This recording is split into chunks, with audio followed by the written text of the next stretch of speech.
Hello again everyone. We're now in the third week of July and still painting flowers in situ and in and from the garden.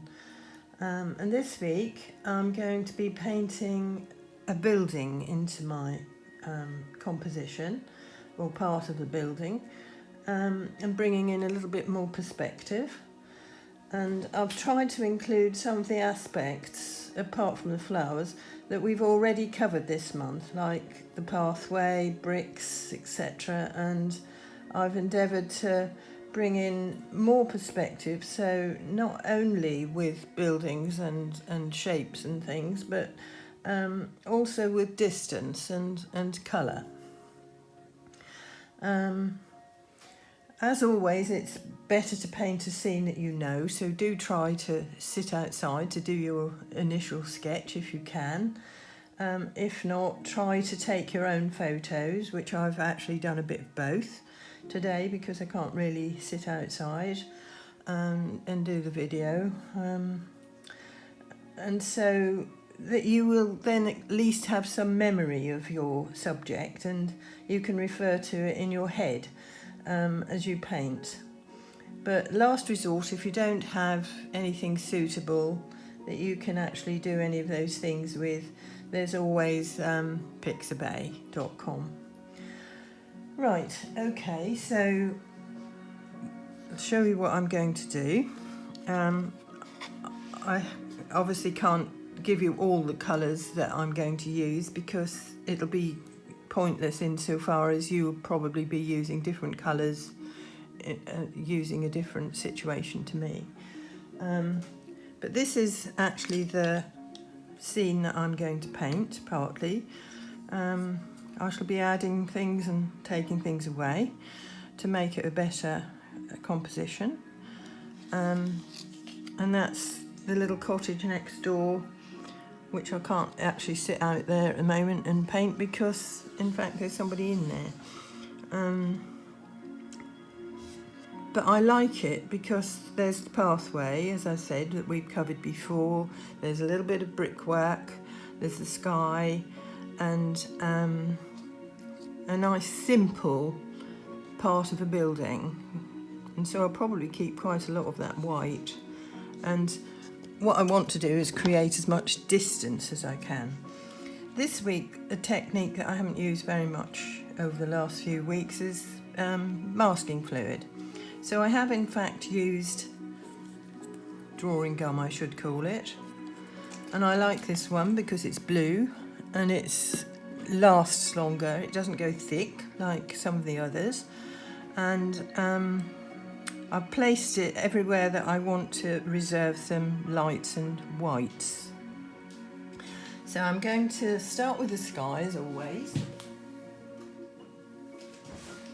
So, I was just actually going to show you what I use to apply the masking fluid. I use this pen and nib for the finer little marks that I wanted to make, and this little rubber shaper which has a brush on the other end. Okay, so those are two tools that you would find very useful if you use masking fluid. Right, so as I said, start with the sky.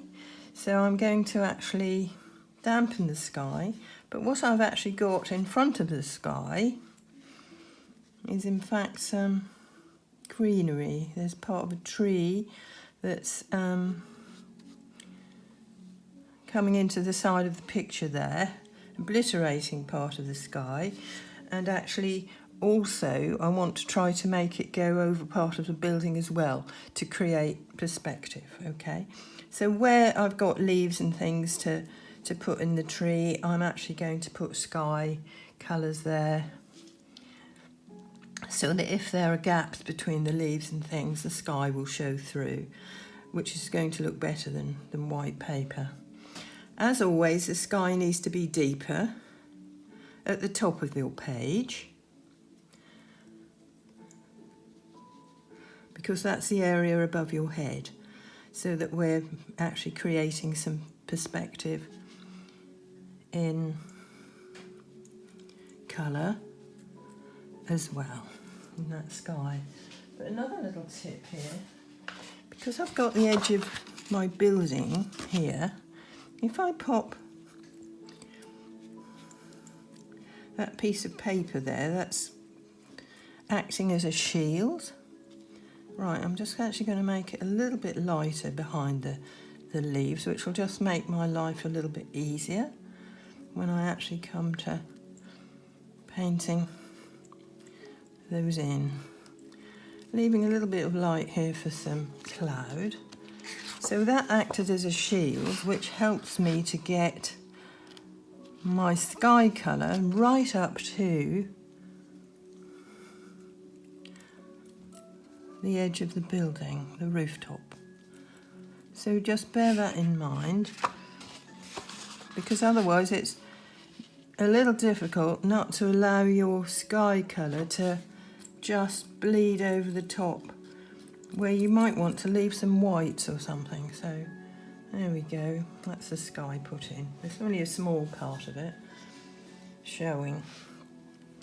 But the other thing I've done, as you can see, is I've put tape in within my picture, my pad, to make a smaller shape, because I didn't want to completely fill my pad with this picture. And I've also got it portrait. Right, so I can't paint anywhere near that sky at the moment. So I think what I'll do is put some lights in first. So I've got some raw sienna here, into which I'm going to put a tiny little touch of something darker, just to take the yellowness away. And unlike last week, I have actually got my pathway, while it's receding, it is actually going down rather than up. So I've got to see what I can do about that. So I've actually put some neutral tint in with my raw sienna to just create a light path colour. But back here it goes up again, which isn't very helpful. There's a little patio area there. The pathway actually goes right around here. I've kept my drawing quite dark so that you can see it, but I would normally have just softened that a bit. So this is just a patio area here.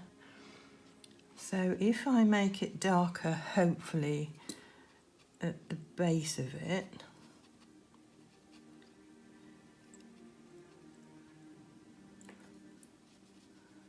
there's some flowers there that I'm trying to avoid, and I've put a little table and chair there too.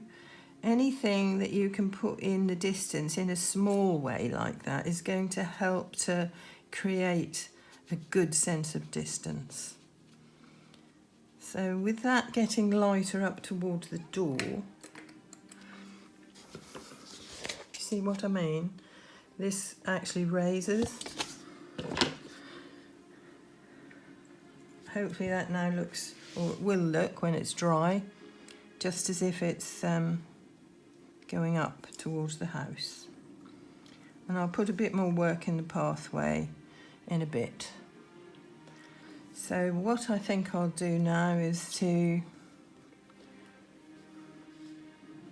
just dry that sky off, and then I can work from top to bottom, which is going to be so much easier. So I'll stop just for a sec to dry that off. I actually only put the hairdryer at the base here because there's masking fluid there and it really doesn't like heat. So try to remember that. And if you need to put the hairdryer onto masking fluid at any time, it's a good idea to use the cold setting. Right, so I need to create some tiles on the rooftop. I'm going to put a light colour down first, so that any little spaces that I leave, I won't be going directly back to white paper, but a lighter colour. I'm trying to keep a fairly limited palette, so I've actually popped in the same colour that I put on the pathway.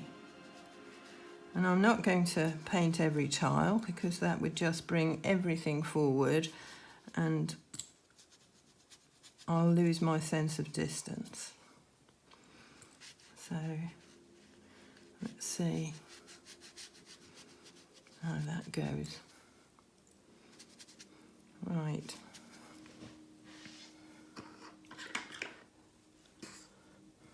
So I've got a nice flat brush here. It's a sable blend, which means it's slightly stiffer and maybe more manageable than a completely sable brush. So I've mixed the burnt sienna and the alizarin crimson together to create some tiles. But I want to keep it very light here because there's leaf coming over the rooftop here. So I'm only really just keeping a very light wash there.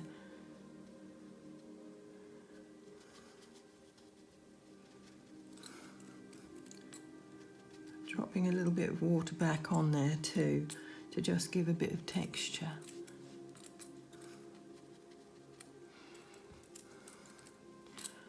Right, so a flat brush works really well for edges of buildings and so on, because you can use it on the flat, you can use it upright to get sort of brick-like marks and finer more linear shapes.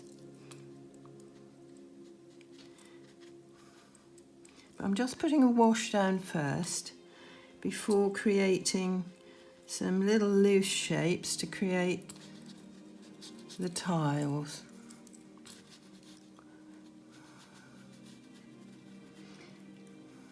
Working around these skylights.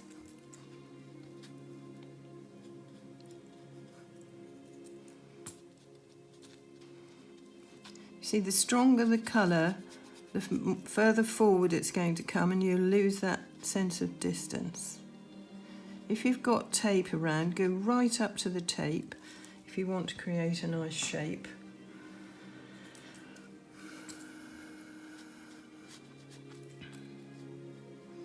Bushes here in front of that little bit of rooftop. Lots of different angles and shapes in the cottage, but I was looking directly at it, which helps with the perspective to an extent, so that the door that actually is right in front of me is level, not going away, whereas this window is going down towards the distance above my eye line and up towards the distance beneath my eye line. So that sort of thing has to be looked at fairly carefully. Right, trying to keep a limited palette, so I'm actually now going to pop some of the ultramarine blue in with my mix of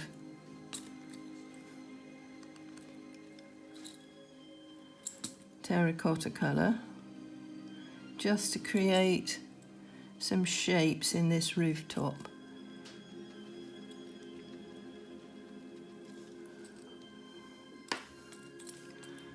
And I'm doing it while it's wet because I want this first little wash here to blend in before I get more detailed. Again, that's going to help with distance. And I'm keeping an eye on the angle that the tiles make.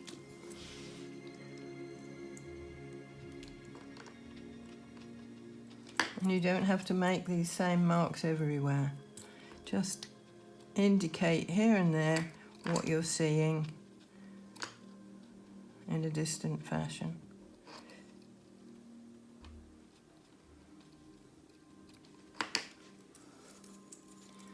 this is doing something different. It's going this way. So I'm just really sort of working on getting the angles right, quite loosely.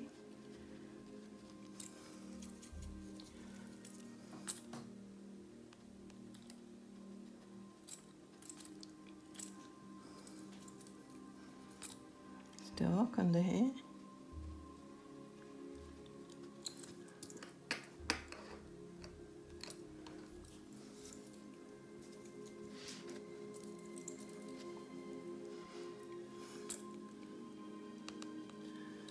Don't really want much going on here, but just a few marks to indicate some tiling, because my leaves have got to go over there in a little while. Right.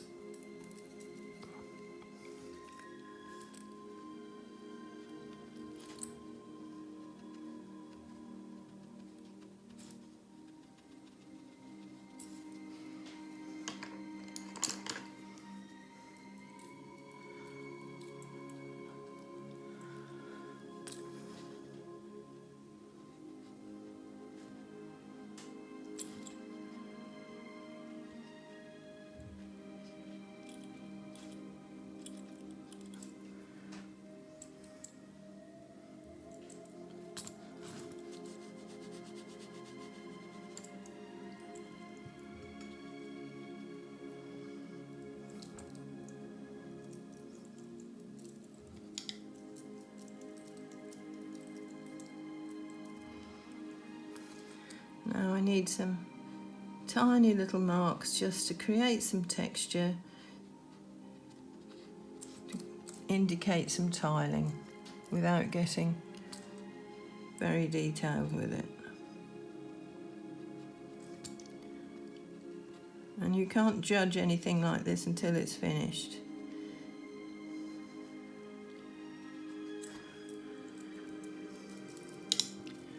So I've gone back to the deeper colour of the terracotta.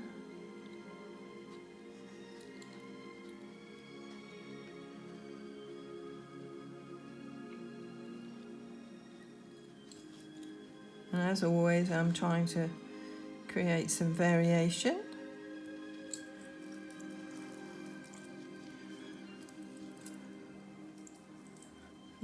Darker patches in places, so I'm going back in with the darker mix.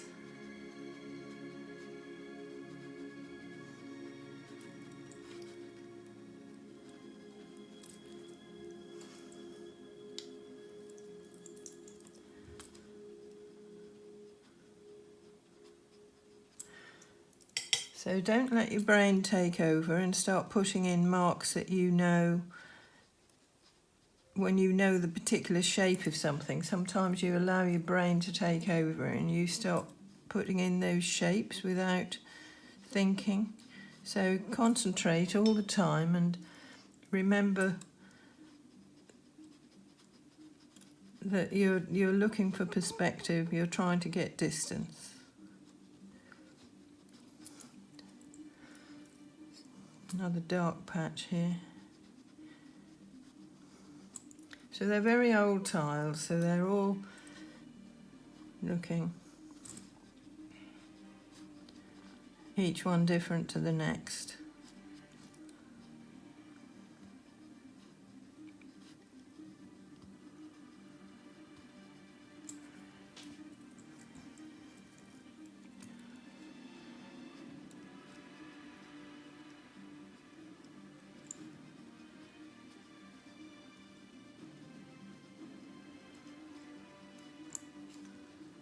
Right, I'm going to stop for a sec while I've still got a lot to do, while I just get some other colours mixed up. Right, okay, so now I've got some raw umber mixed with my ultramarine blue, which seems to feature quite a lot in this picture, the ultramarine blue. But the raw umber mixed with the blue does make quite a nice dark. And so that's what I've got. And I've also got out a little bit of neutral tint. So I need to work around. I think I'm going to use a smaller flat brush. I've got a little one here.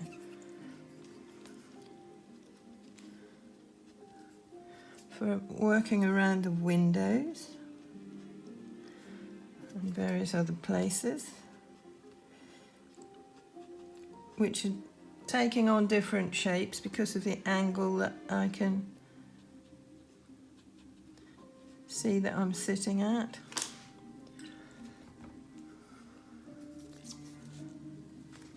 So I'll just run across here with a little bit more depth to show up the ridge. But the more detailed it gets here, the more forward it will come. So just be careful about how much work you actually do put into areas like this. Finish off this little bit of roof here. Putting a bit more terracotta colour in. It's these little darks that's going to make a difference to the overall shape of the roof top. Quite a dark patch here altogether, but it does make quite a nice dark brown, the raw umber and the ultramarine.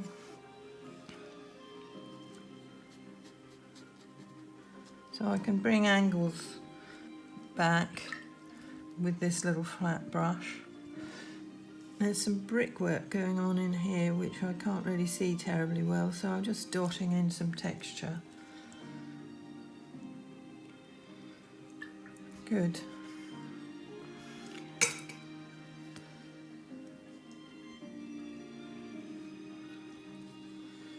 Right, so I'm going to keep the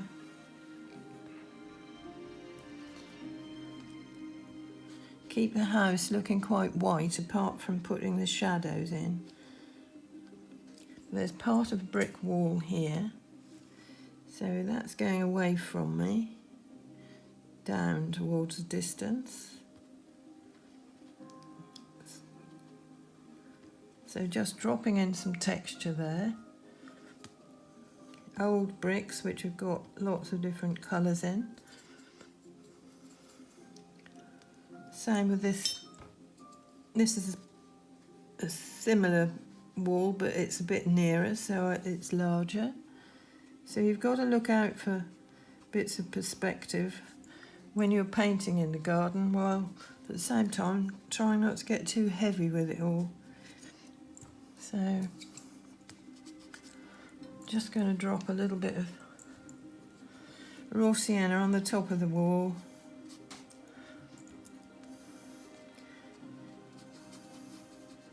Before just dropping some brick shapes in.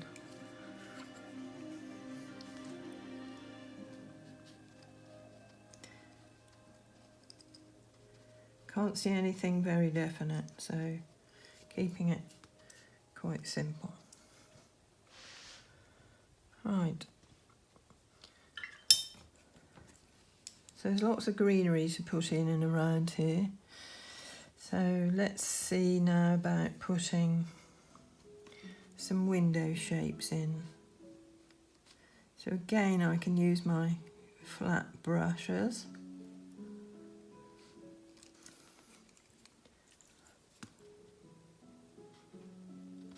Looking at the angle. There's a pipe here.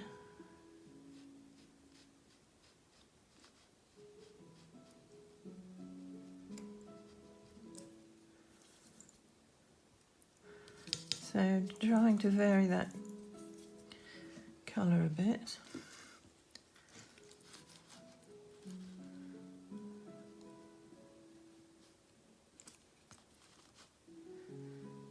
Double door here.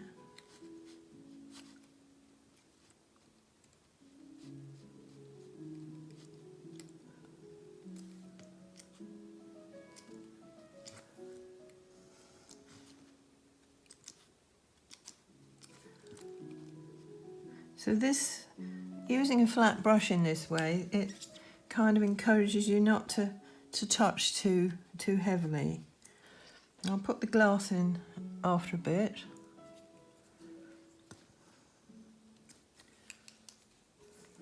And some shadows last. So I'm getting broken lines, so nothing's looking too linear and too definite, which would be a bit of a mistake, really.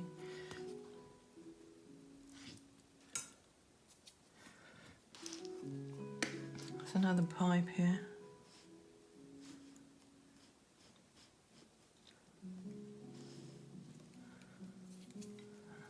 And when I put the shadows in,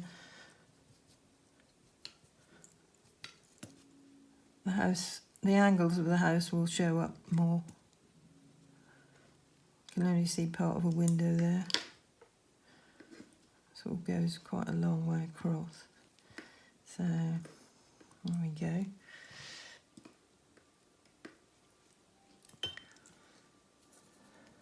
Some lines here. Right. Good. So now I think I can put in some greenery and some flowers.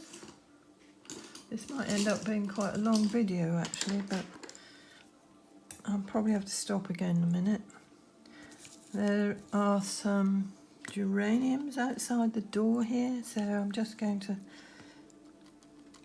little patch of geraniums here. Quite a big patch of geraniums. So now it's starting to get more perspective when you start painting things in and bringing things forward. It sends everything else back. I think I could actually just pop in the shadow here, which comes down like this. Just a little light shadow before I put the little table in on the top. So that's helping to show the shape a bit better of the house. Some shadow under there. Some more shadow under here. Keeping them light, keeping the shadows light. In fact, the whole side of this house is slightly in shadow, so I'm actually just making that a bit darker.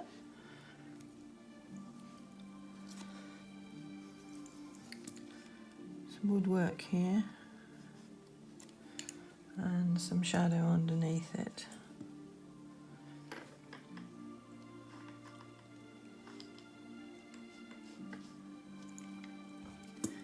There's a bit that juts out there, so that's in shadow. Some shadow under the window.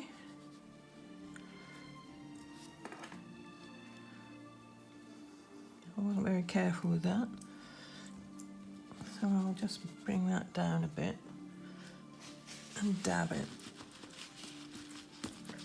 That's better.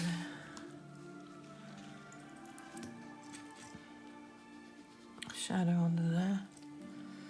And now I can put some glass in the windows, which in fact is looking quite dark in places.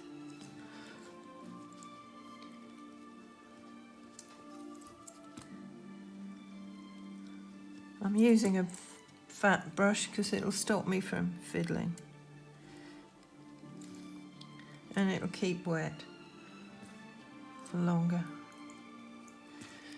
So, some glass in the here and there. Looking dark in places and not in others. Right, so that's more or less completed the house. Good. While I'm up there though, I think I'll just put in this little table, which is sort of dark greeny colour, because otherwise I'll forget. Can't see it very carefully. Table and chairs, just to give some more sense of perspective.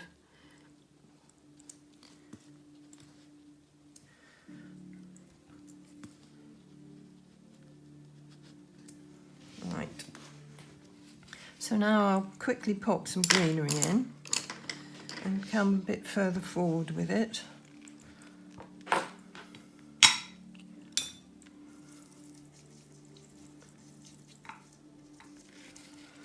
Some quite pretty greenery here, coming over from next door.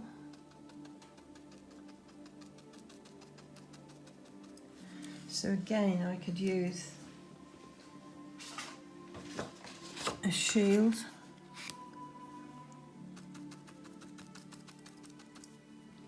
And leaving white paper there as well.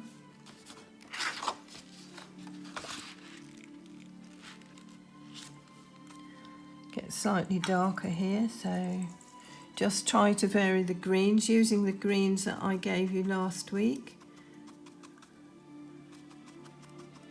It's always a good idea to vary your greens when you're actually working on a garden picture. A few darks in there as well. Right, good. Well, this rose bush now has got to have quite a lot of greenery, I think. So let's go for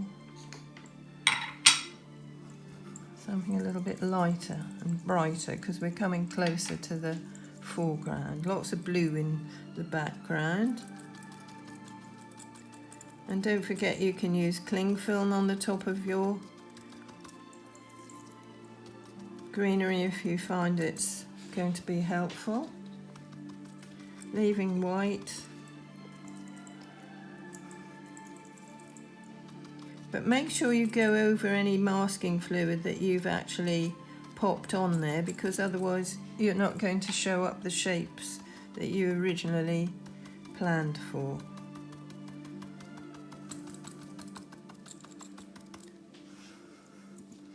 So my house is now receding quite a lot. Some depth at the base of anything like this, and indeed maybe through the centre a bit more, but I'm leaving white paper for sparkle.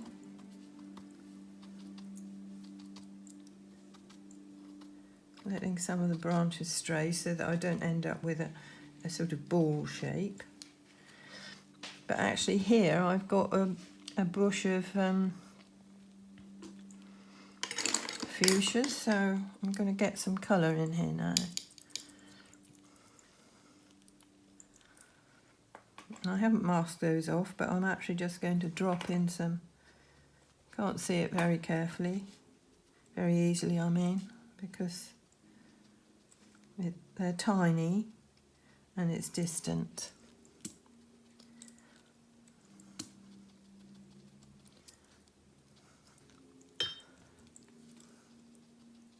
So dropping some water back on to create just some shapes, and I'll have to let that dry while I go somewhere else.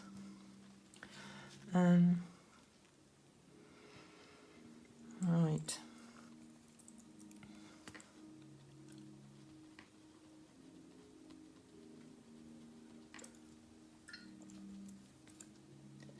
Just brought up a few more prominent geraniums. Right, I'm just going to check that I've gone nicely around my white roses, putting in a few darks here,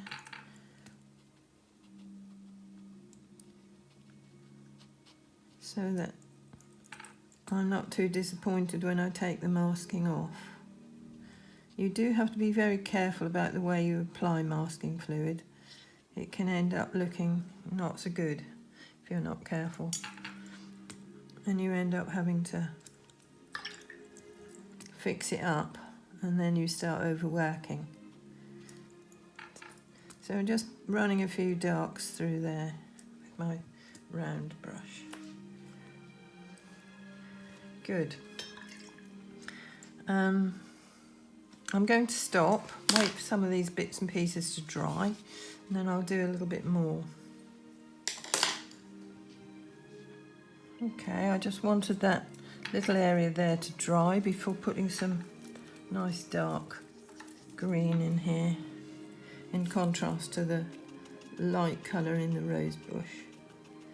There's only little tiny touches of red showing through.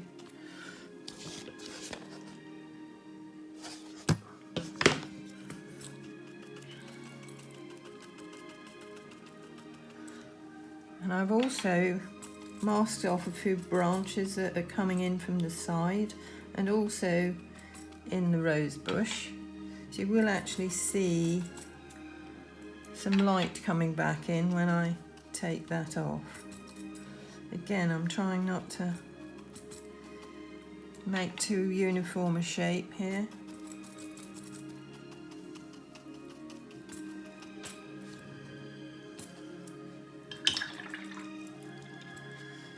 So I'm going to pop a little bit of cling film on there, I think, just to create some texture and to show you that's, again, something you can do to make a difference.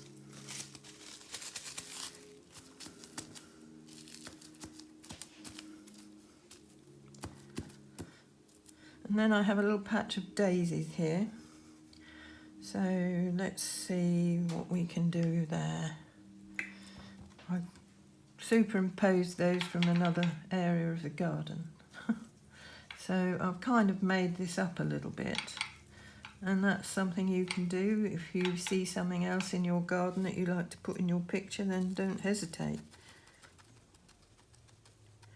So lots of little daisy shapes there. So I'm putting quite a lot of greenery on so that when I take it off, I'm going to get lots of little light flowers.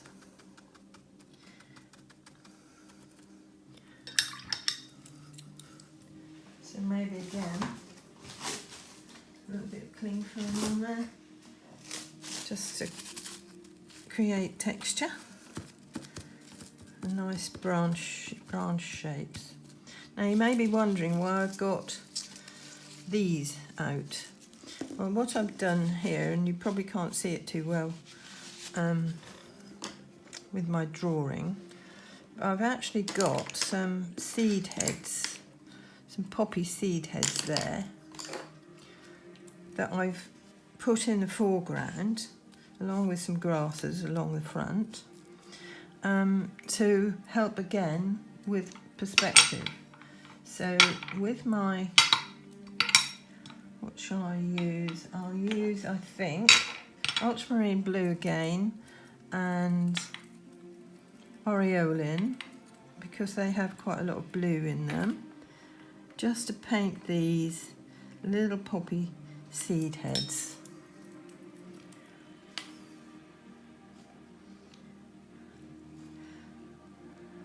And I've masked off some stalks, but I'm actually at the same time painting beside the masking fluid so that I'm creating a sort of shadowy shape.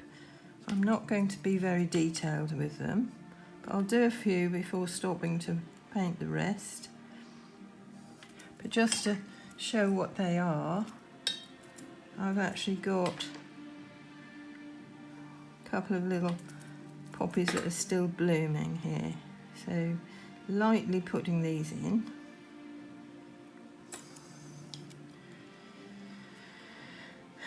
There's another one here which is even closer, so it's a bit bigger. Thinking all the time about perspective.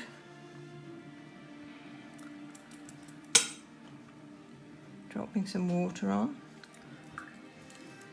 Putting a little bit of a darker colour in the centre of this one because it's more open.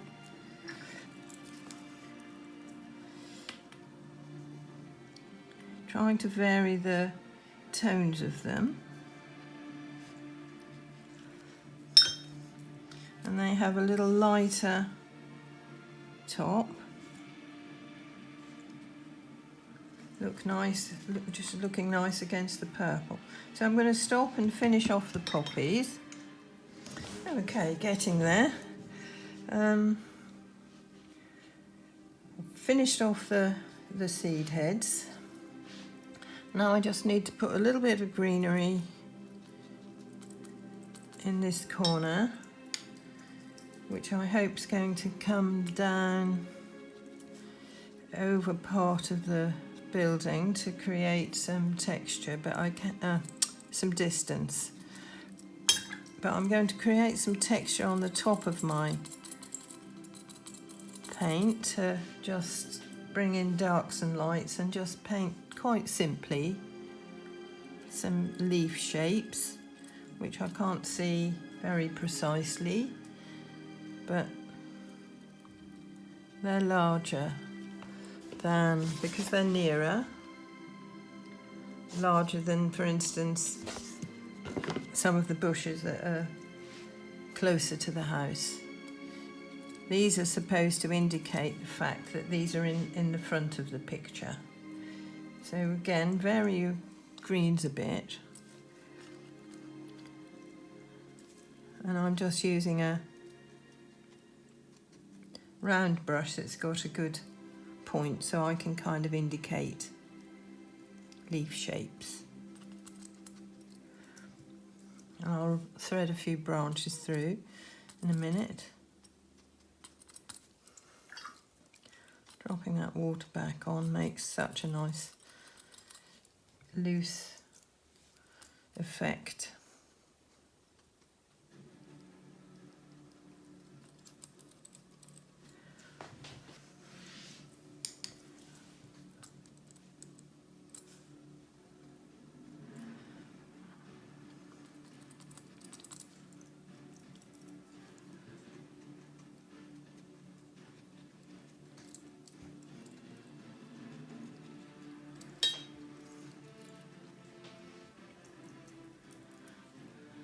Lots of blue, because it's up nice and high, giving some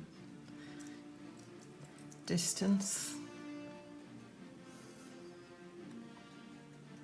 Just creating a nice shape in the corner here. Sending that building back and thinking about perspective in colour, shapes, etc. Right, I think that's enough. Maybe it needs to be a little bit darker just in this corner. Give it a bit more height. And it will all look better when I take that tape off as well. Just a few smaller leaves around these branches here.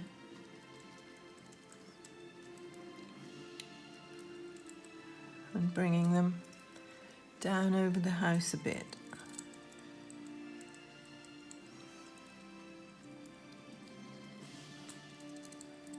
So this is all a bit hurried. If you do something like this, you've got plenty of time to think about what you're doing. Just stop and start and look back at your work and see what it needs. I haven't had a lot of time to do that. This is taking a long time. So now I need to thread a few branches through there. So I'll use my nice dark mix that I made before with the raw umber and the ultramarine blue.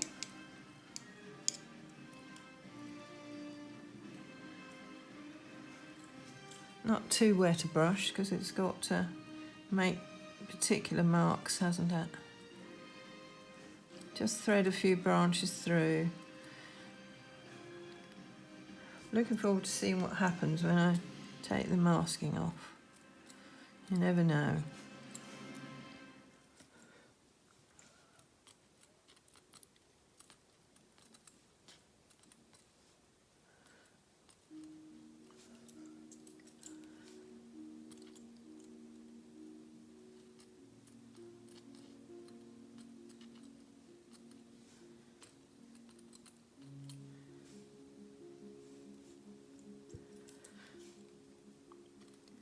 Quite a lot of branches here. Anyway, can always fix this up a bit more later when I've got a bit more time. But I need to actually just now put in just an indication of this grassy area that's here. But I've got to be careful, and I'm not going to make it too prominent because it's got to go, I've got to work behind the poppy heads. So quite wet, I think. Some dry brushwork creating this shape, which I have indicated with my pencil, so I think I'll probably be rubbing that out after it's all dry. You can rub pencil marks out. You can erase them very easily if you've allowed your paint to dry, but make sure it is completely dry before you start to do anything like that.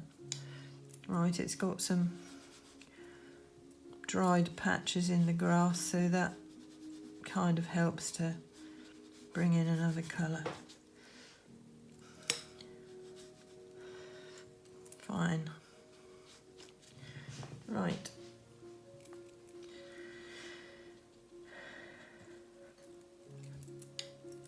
So I'm just leaving quite a bit of white paper around here. I've just indicated the leaves on those. Now I need to pop some shadow on the pathway. So let's keep that pathway quite simple, I think.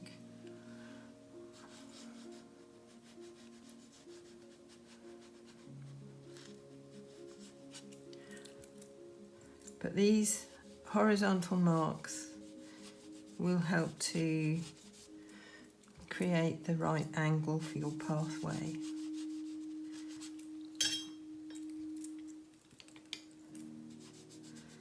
I'm going to pop a bit more colour in towards the foreground, which will help to give distance.